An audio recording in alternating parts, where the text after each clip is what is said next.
रमता राम जपो रे प्राणी, अब तो सुन ले राम कहानी।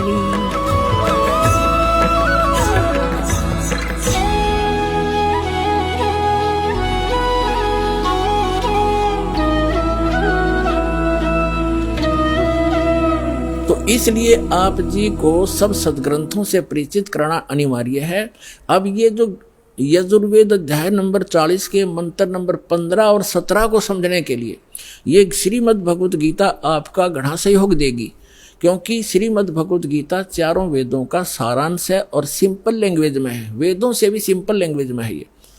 तो इससे हम देखेंगे, देखिएगा, ये श्रीमद् भगवत गीता गीता प्रेस गोरखपुर से प्रकाशित, ये गीता प्रेस इस जयदयाल गोविंद का इसके अनुवादक हैं, गीता प्रेस गोरखपुर से ये प्रकाशित है।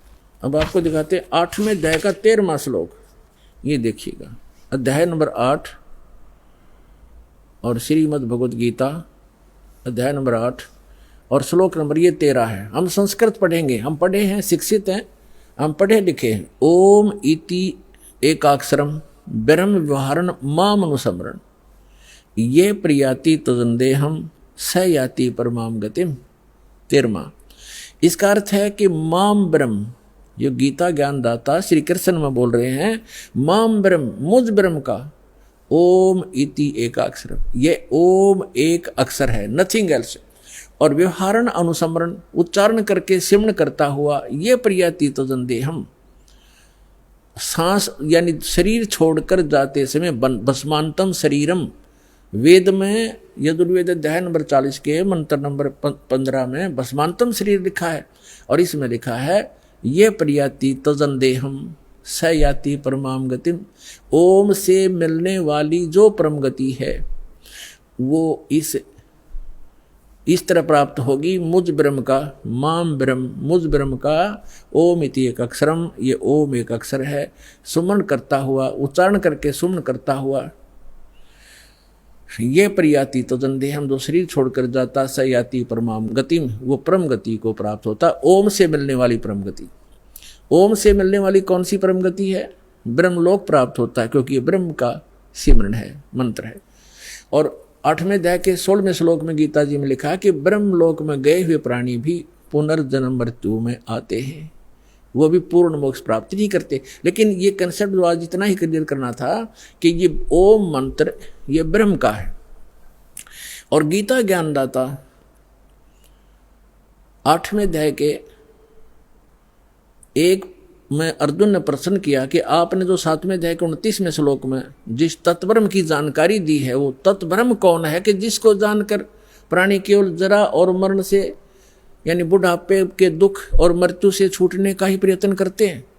तो वो किम तत्ब्रह्म, जिसको जानने के बाद प्राणी यहाँ की किसी वस्तु की इच्छा नहीं करता।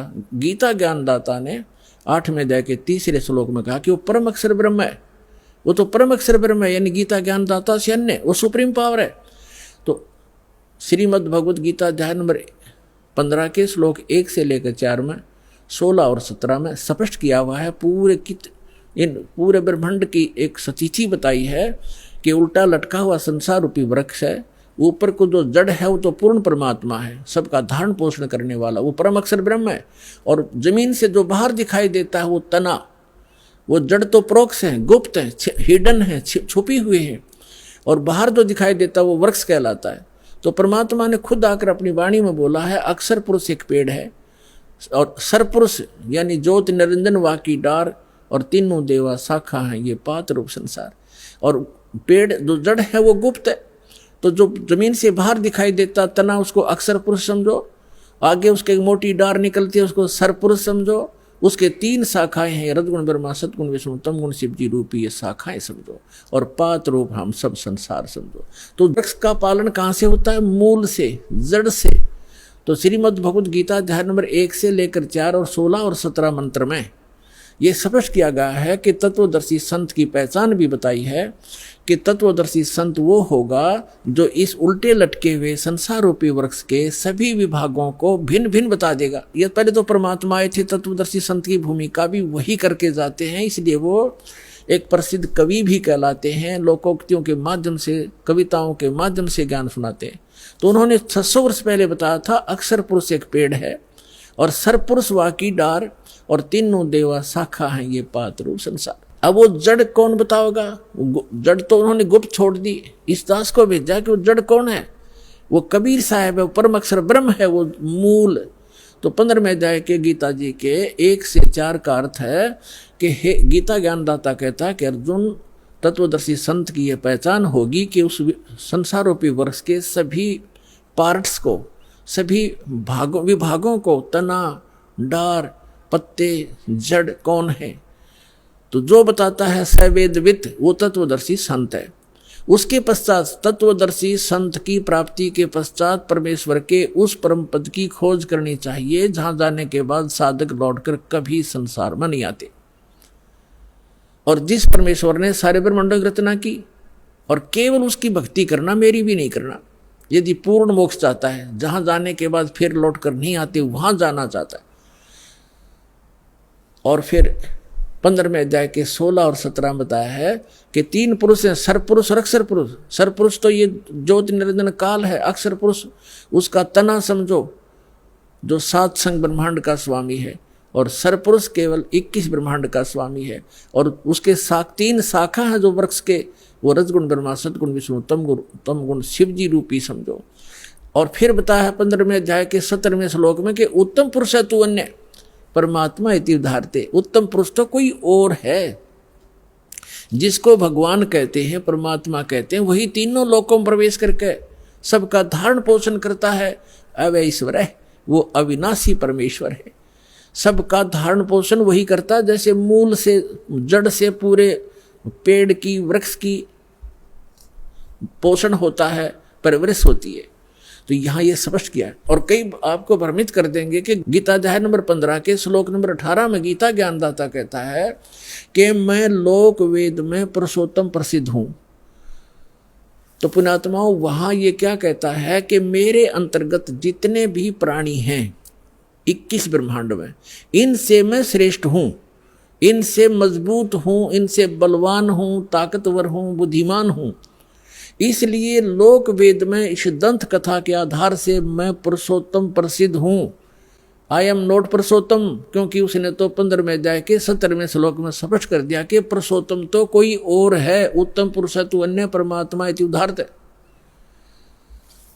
तो कहने का भाव ये है पुण्यात्माओं, एक तो 2 परमात्मा सिद्ध हो गए। गीता अध्याय नंबर 18 के श्लोक नंबर 62 में और 66 में गीता ज्ञानदाता स्वयं कहता है कि अर्जुन, तू सर्वभाव से उस परमेश्वर की शरण में जा, उस परमेश्वर की कृपा से ही तू परम शांति को और सनातन परम धाम को प्राप्त होगा। यानी परम शांति चाहिए और शाश्वत स्थान जहाँ जाने के बाद फिर लौटकर कभी संसार में नहीं आते, वो चाहिए। तो उस परमेश्वर की शरण में जा, यानी गीता ज्ञानदाता से अन्य है। और फिर उसके विषय में बताया कि चौथे अध्याय के 32 और 34 मंत्र में स्पष्ट किया है कि वो परमात्मा अपने मुख कमल से आके ज्ञान देता है, वो तत्व ज्ञान है। उसके मुख कमल से बोलेगी वाणी में, सच्चिदानंद घन ब्रह्म की वाणी में वो यज्ञों की जानकारी, यानी धार्मिक अनुष्ठानों की जानकारी विस्तार से कही गई है। वो तत्व ज्ञान है। उस तत्व ज्ञान को तो तत्वदर्शी संतों से पूछ, मैं नहीं जानता। यदि जानता होता गीता ज्ञानदाता तो एक अध्याय और बना देता। इसलिए उसने कह दिया है कि तत्वदर्शी संतों से पूछो। फिर बताया है कि तत्वदर्शी संत की प्राप्ति के उपरांत 15वें अध्याय के 4थे श्लोक में परमेश्वर के उस परम पद की खोज करनी चाहिए, जहां जाने के बाद साधक फिर लौटकर संसार में कभी नहीं आते। 17वें अध्याय के 23वें श्लोक में उस परमेश्वर को पाने की, शाश्वत स्थान को पाने की, उस परम धाम को पाने की विधि बताई है। ओम तत्सत इति निर्देश ब्रह्मण त्रिविध समर्थ है। उस सच्चिदानंद घन ब्रह्म के पाने का इस 3 मंत्र के जाप का निर्देश है, फाइनल फैसला है, नथिंग एल्स। तो गीता ज्ञानदाता ने अपना नाम तो ओम स्पष्ट कर ही दिया। तत् और सत ये सांकेतिक हैं, ये तत्वदर्शी संत के लिए छोड़ दिए। तो वो तत्वदर्शी संत ये रामपाल दास सतलोक आश्रम बरवाला जिला हिसार में है। इसके पास वो कंप्लीट कोर्स है। तत् और सत ये सांकेतिक हैं, तत् ये अक्षर पुरुष का मंत्र है, ये अन्य मंत्र है, तत् नहीं है, अन्य मंत्र है। और सत ये परम अक्षर ब्रह्म का मंत्र है, जाप है, वो अन्य मंत्र है। उसको सार शब्द भी कहते हैं, सार नाम भी कहते हैं, आदि नाम भी कहते हैं। तो ये कंप्लीट कोर्स है उस परमेश्वर के पाने का। और वो कंप्लीट कोर्स उस तत्व ज्ञान के अंदर है जो परमात्मा ने स्वयं आकर बोला है। उसमें कंप्लीट ज्ञान है, कंप्लीट कोर्स है। प्रथम मंत्र सतनाम, फिर सार नाम, इससे मोक्ष होगा। वो साधना इन वेदों में नहीं है। वेदों में परमात्मा की महिमा है। परमात्मा कबीर जी ने 600 वर्ष पहले अपनी अमृतवाणी में तत्व ज्ञान में कहा था कि वेद मेरा भेद है, मैं ना मिलूं वेदन के माही, और जौन वेद से मैं मिलूं ये वेद जानते नहीं। ये चारों वेद मेरी महिमा का गुणगान करते, लेकिन इन वेदों में वर्णित विधि से मेरी प्राप्ति नहीं हो सकती।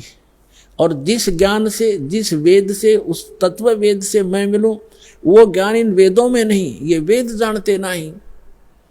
वेद मेरा भेद है, मैं ना मिलूं वेदन के माही, और जौन वेद से मैं मिलूं ये वेद जानते नहीं।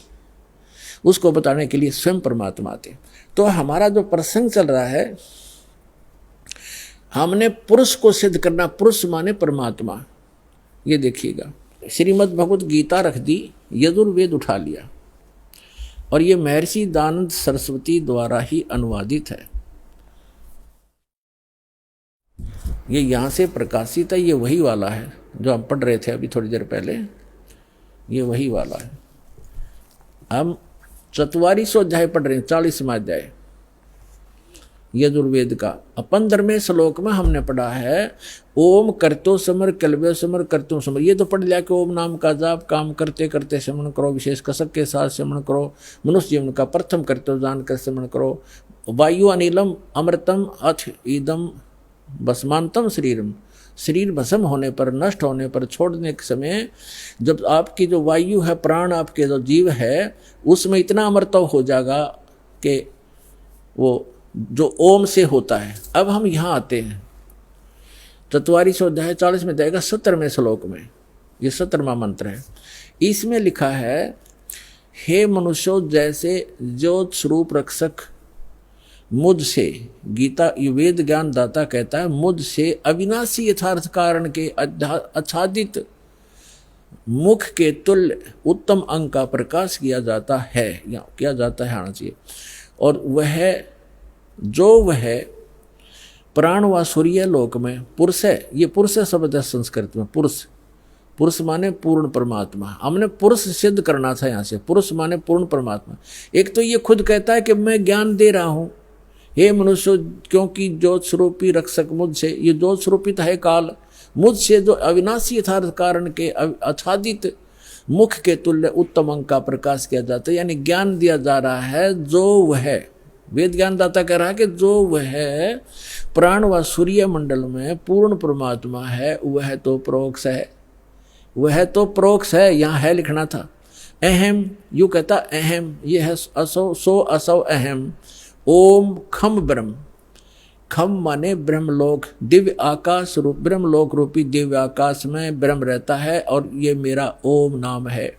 अहम, अहम माने मैं आकाश के तुल्य व्यापक ब्रह्म, ब्रह्म ना लिखा, मैं ब्रह्म हूँ, और मेरा ओम नाम, मैं उसका ओम सब का रक्षक जो, मैं उसका ऐसा नाम जानो। ऐसा कि ओम लिखना था, मेरा ये ओम नाम जानो।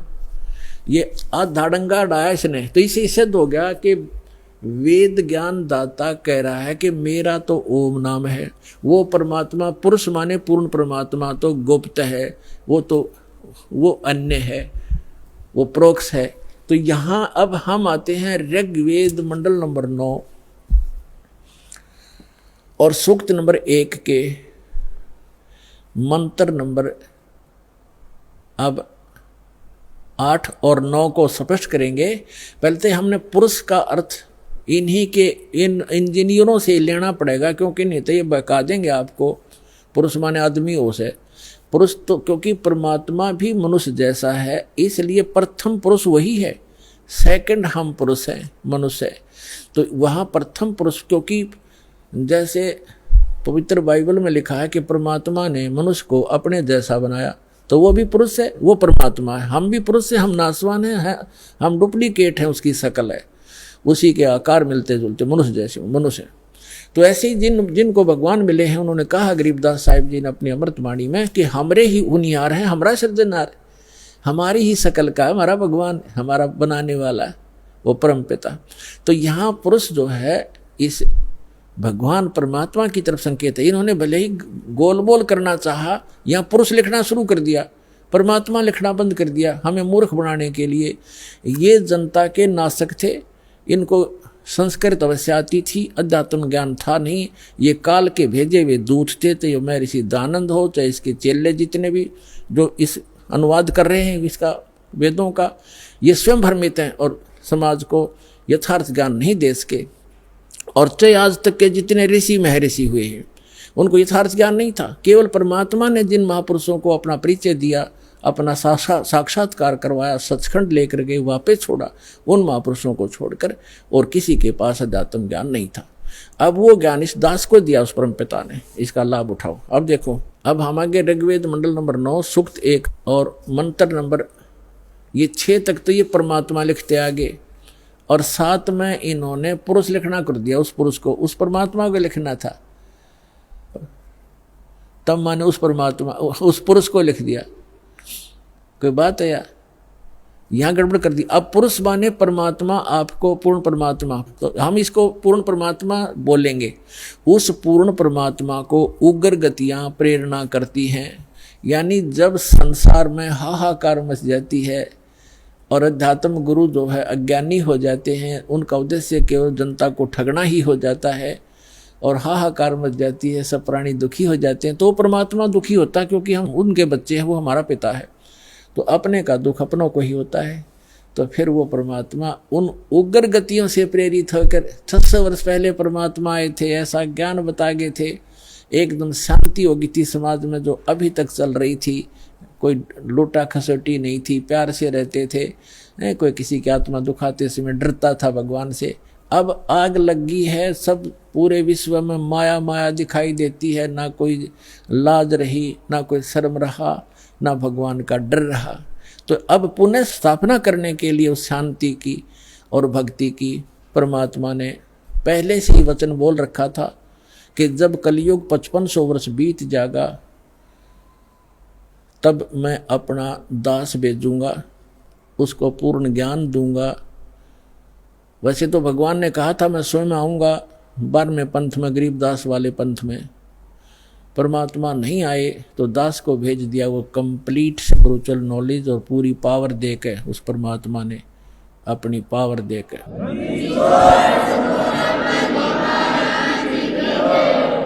तो अब पुनः स्थापना होगी शांति की। तो अब यहाँ क्या बताते हैं कि उस परमात्मा को यहाँ की उग्र गतियाँ यानी खतरनाक स्थिति प्रेरणा करती हैं, तब वो परमात्मा एक सुभर शरीर, सुंदर शरीर धारण करके यहाँ प्रकट होता है।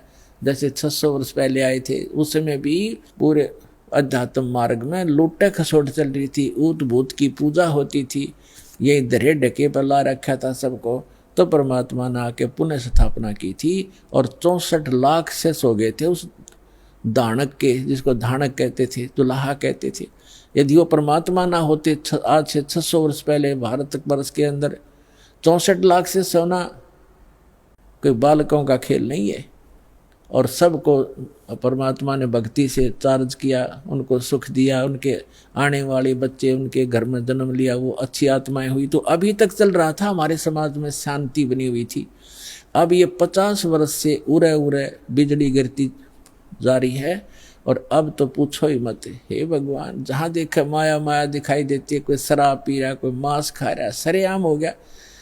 और कैसा हाहाकार, कोई सुल्फा पी रहा है, कोई बीड़ी पी रहा है, पूरा मानव दूषित और वातावरण दूषित हो गया। तो अब इस भक्ति से पुनः स्थापना होगी भक्ति की और विश्व में शांति की, परमात्मा का वचन है, ये तो होगा ही होगा। तो अब देखो क्या लिखा है, वेद क्या बता रहे हैं परमात्मा के विषय में, देखिएगा। हम ऋग्वेद मंडल नंबर 9 सूक्त 1 मंत्र नंबर अब 8 पढ़ेंगे।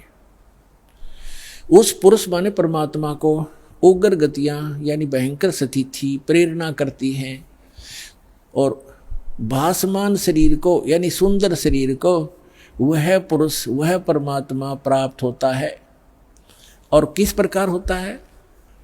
अब यहाँ लिखा है कि जिसमें उस शरीर वो परमात्मा 3 प्रकार से दूसरों का वारण यानी कल्याण करने के लिए मधुमेह शरीर मिलता है उस परमात्मा को। वो परमात्मा ये समझो 3 प्रकार दूसरों का पालन करने के लिए, धारण पोषण करने के लिए, कल्याण करने के लिए 3 प्रकार क्या शरीर धारण करते हैं। 3 प्रकार से। एक प्रकार का तो आपको बता दिया कि परमात्मा ऊपर रहते हैं, वहाँ उनके शरीर की शोभा मनुष्य सदृश है, राजा के समान दिखाई देते हैं, सिर पे मुकुट है, छत्र है और तख्त पर बैठे हैं सिंहासन पर, और उनके एक रोमकूप में करोड़ सूर्य करोड़ चंद्रमा मिला दे ऐसी रोशनी है उस परमात्मा के एक रोमकूप की। बाकी शरीर की कितनी होगी अंदाजा लगाया जा सकता है। और फिर वो परमात्मा दूसरी स्थिति में जब आता है, एक नवजात शिशु का रूप धारण करता है, तो दूसरी स्थिति बताई जा रही है। देखिएगा ऋग्वेद मंडल नंबर 9 सूक्त 1 मंत्र, अब 9 पढ़ेंगे हम, ये 9वां है।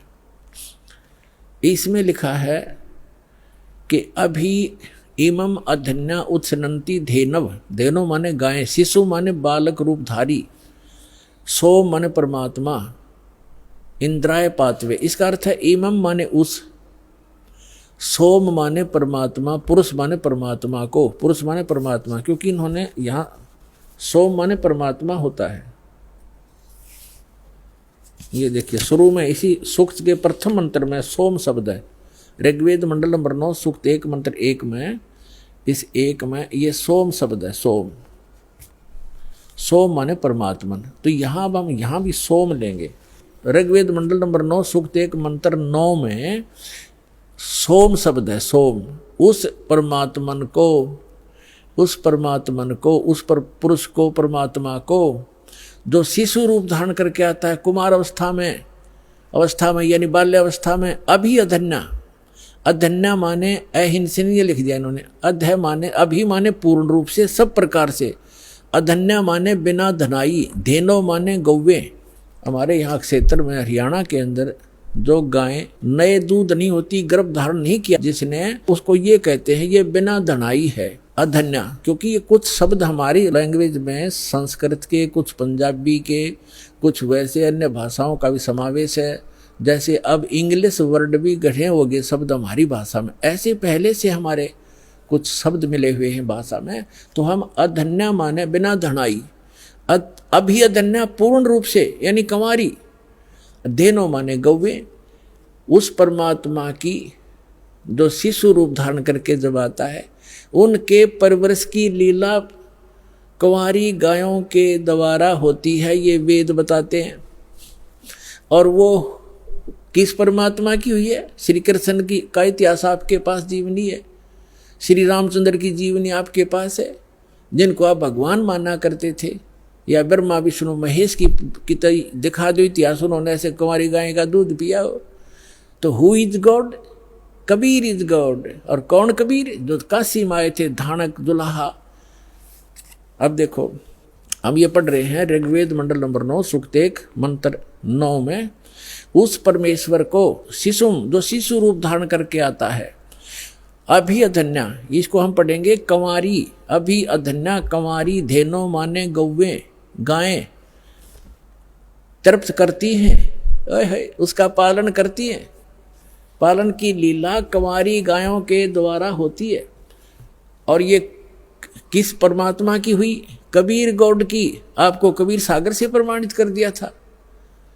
और जिन महापुरुषों ने परमात्मा मिले और सचखंड लेकर गए, जिनको परमात्मा मिला, उनमें कौन कौन है? आदरणीय धर्मदास साहिब जी, आदरणीय मुलुकदास साहिब जी, आदरणीय नानक साहिब जी, आदरणीय दादू साहिब जी, आदरणीय गरीबदास साहिब जी, गांव छुरानी जिला झज्जर हरियाणा वाले, आदरणीय श्री गीसा दास साहिब जी, गांव खेखड़ा जिला मेरठ उत्तर प्रदेश वाले, और आदरणीय स्वामी रामानंद जी जो ब्राह्मण थे, 104 वर्ष के हो गए थे, परमात्मा उसमें 5 वर्ष के थे। 99 वर्ष की एज के अंदर डिफरेंस था। कबीर साहब 4 वर्ष की लीला में शरीर में थे जब शिशु रूप धारण करके प्रकट हुए थे, और 4 वर्ष के उस विद्वान पुरुष के छक्के छुड़ा दिए परमात्मा ने ज्ञान के अंदर। तब उसने कहा था कि मैं जब मानूंगा, मैं अंदर समाधि लगाता हूँ, मैं समाधि में आपके दर्शन कर लूँ। तो परमात्मा ने समाधि लगवाई उसकी, फिर लेके गए ऊपर सचखंड में। वो वहाँ देखा वास्तविक एक काल ने धोखा देने के लिए यहाँ पर स्वर्ग बना रखे और यहाँ की 4 मुक्तियां बता रखी। चारों मुक्ति का भी समय सीमित है। ब्रह्मलोक में गए हुए प्राणी भी वापस जन्म मृत्यु में आते हैं और केवल उस अमरलोक में शाश्वत स्थान में गए हुए प्राणी फिर कभी लौटकर संसार में नहीं आते। तो उसकी नकल करवा रखी इस काल ने। नकली सतलोक, अलखलोक, अगम और अकैलोकम, अनामी लोक तक की रचना ब्रह्मलोक में करवा रखी है इसने, ताकि ये जीव भ्रमित होकर मेरे जाल में फंसे रहे। अब समर्थ आते हैं, उनका ज्ञान समर्थ होता है, उनका काम भी समर्थ होता है, उनकी हर गति समर्थ होती है। तो उस परमात्मा का ज्ञान अनमोल है, उसमें कोई त्रुटि नहीं है और उनकी जो भक्ति विधि वो भी कंप्लीट है। और साधक भी यदि श्रद्धा से करेगा तो वो भी पूर्ण लाभ प्राप्त कर सकता है।